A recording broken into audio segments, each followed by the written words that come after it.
사람마다 이렇게 감상이 다 다를 수 있는데 이 모래 행성의 이 모래가 흩날리는 가장 아름다운 장면 같은 것들을 포착을 해서 엄청 큰 스크린에서 바라보면 와 되게 진짜 멋지다 아름답다라고 하는 탄성을 자기 내게끔 하는 그런 영상미가 여기 있어요. 따라서 어떤 사람이 이렇게 얘기를 하더라고. 그냥 여기에서 보여지는 영상미만으로도 이 영화는 압살이다라고 얘기하는 사람도 있어요. 청춘다!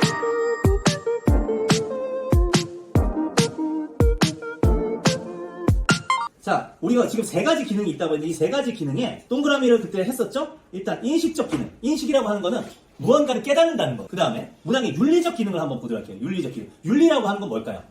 도덕이에요, 도덕. 도덕은 어떤 것이 옳고 어떤 것이 그른지, 어떤 것이 잘하는 것이고 어떤 것이 못하는 것인지에 대해서 구분을 지어주는 거죠. 미적 기능은 당연히 뭘까요?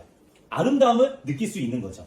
이 영화가 1,000억 원 넘는 블록버스터로 제작이 됐는데 이 자본주의 세상에서 이런 거대한 돈이 투자가 된다는 건 굉장히 위험한 일이잖아요. 그럼에도 왜 그렇게 1,000억이 넘는 돈을 투자를 했을까? 원작이 있나요? 맞아요. 이거 원작이 있어요. 근데 이게 왜 투자를 했을까? 소설로 한번 성공을 했나요? 소설로 한번 성공했네요. 네. 전 세계에서 SF, 사이파이, 노블에서 가장 많이 팔린 소설입니다. 네, 그러다 보니 사실은 제가 하고 싶은 말 먼저 이렇게 해주셨는데 어떤 부분이냐면 1,000억 원 이상의 수익을 올릴 수 있겠다라고 하는 확신이 있었으니까 투자를 했겠죠. 그러면 돈적으로만 계산했을 때도 가치가 있나요? 이 영화는? 가치가 있죠. 근데 이 영화를 한번 인식적인 차원에서 얘기를 해보자. 인식이 뭔가 깨달음을 준다는 건데 이 영화에서 아까 선생님이 말한 장대한 이 스토리에서 어떤 깨달음이 있냐면 일단 이런 깨달음이 있을 수 있어요. AI를 무지성으로 활용해서는 된다 안 된다?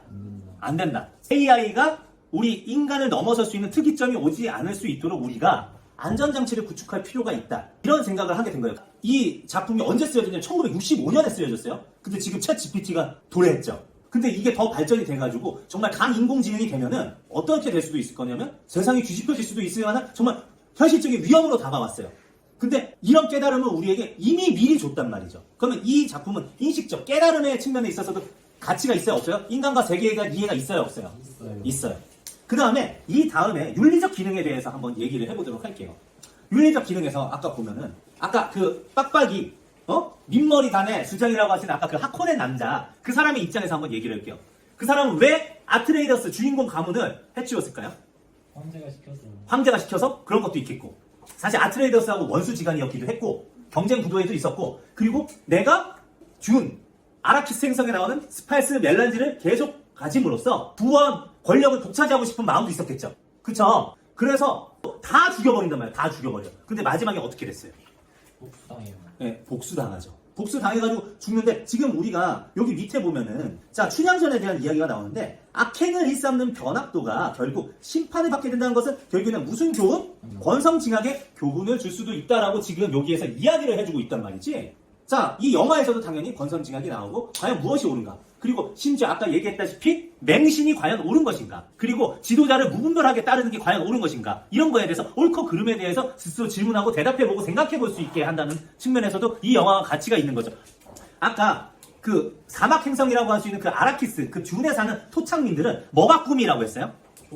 초원. 물과 숲이 가득한 아름다운 행성으로 거듭나는 게 본인들의 이렇게 목표라고 이렇게 얘기를 했단 말이에요. 그런데 그걸 이루어줄 구원자가 왔다고 생각해서 이 구원자를 맹신을 하니까 어떤 일이 발생하냐. 아라키스 행성을 초원으로 만드는 원래의 목표는 저버리고 오히려 종교 전쟁에 참여해가지고 수십억 명이 죽는데 그걸 영광스럽다고 생각하고 죽어버리는 그런 주객 전도의 상황이 된다는 거죠. 그래서 우리가 내가 정말 마음에 드는 지도자가 있어. 그렇다고 해가지고 그 지도자를 무조건 맹신하는 태도가 옳냐 그르냐. 자기를 믿는 사람들의 목숨값을 내어줘서 원하는 것을 쟁취하는 게 맞냐. 그런 윤리적인 질문도 할 수 있는 거죠. 그리고 세 번째, 문학의 미적 기능과 가치에 대해서 한번 보도록 할게요.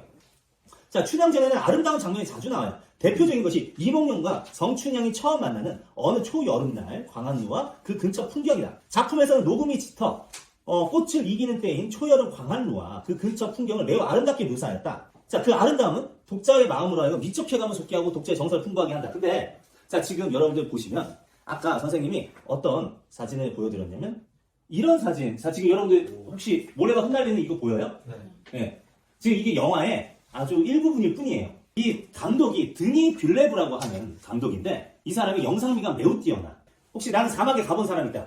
뭐 호주에도 있을 수 있고 뭐 다른 아프리카에 있을 수도 있는데 사막 가봤어요? 사막 가봤어요? 어때요? 제가 사막 가봤다고 했으니 그냥 단순하게 감상 얘기해줘도 돼요.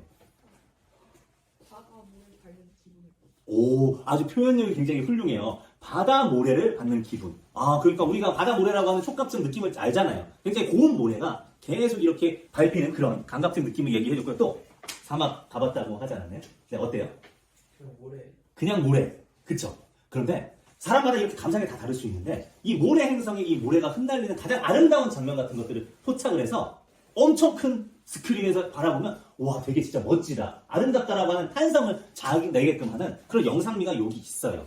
따라서 어떤 사람이 이렇게 얘기를 하더라고. 그냥 여기에서 보여지는 영상미만으로도 이 영화는 압살이다라고 얘기하는 사람도 있어요. 우리가 물론 문학 글로 되어 있는 것은 이렇게 영상으로 나와 있는 것처럼 눈으로 바로 확인할 수 없으니까 우리가 아름다운 그 영화하고는 좀 다르게 느낄 수밖에 없잖아요. 그래요. 근데 다르게 느껴도 느낄 수 있어요. 왜냐면 어떤 글을 볼 때 아까 바닷모래를 밟는 것 같아요 라고 이렇게 얘기를 했을 때 우리가 바닷모래 우리 밟아봤잖아요. 그거의 감각을 떠올리면서 그때의 느낌을 되살릴 수 있는 것처럼 말과 글로도 우리의 상상력을 자극해서 아름다운 장면을 떠올리게 할 수 있다는 측면에서도 미적 가치도 가지고 있다라고 하는 거를 여러분들하고 얘기를 할 수 있겠다 이런 말씀을 드렸습니다. 알겠죠? 네. 자 그래서 우리는 지금 원래 원작 소설에 있던 영화 즉 듄 파트 1, 파트 2의 이야기를 잠깐 다루면서 역으로 이거의 원작이었던 소설도 당연히 가치가 있고 모든 문학이 어떤 가치가 있다? 지금 우리가 세 가지 가치가 나왔어요. 자, 인식적, 깨달음을 주는, 그리고 윤리적, 옳고 그름에 대한 문제, 그리고 아름다움을 전하는 미적 가치가 있다는 이 세 가지 가치, 문학의 가치와 기능과 가치에 대해서 오늘 알아봤습니다. 청춘다!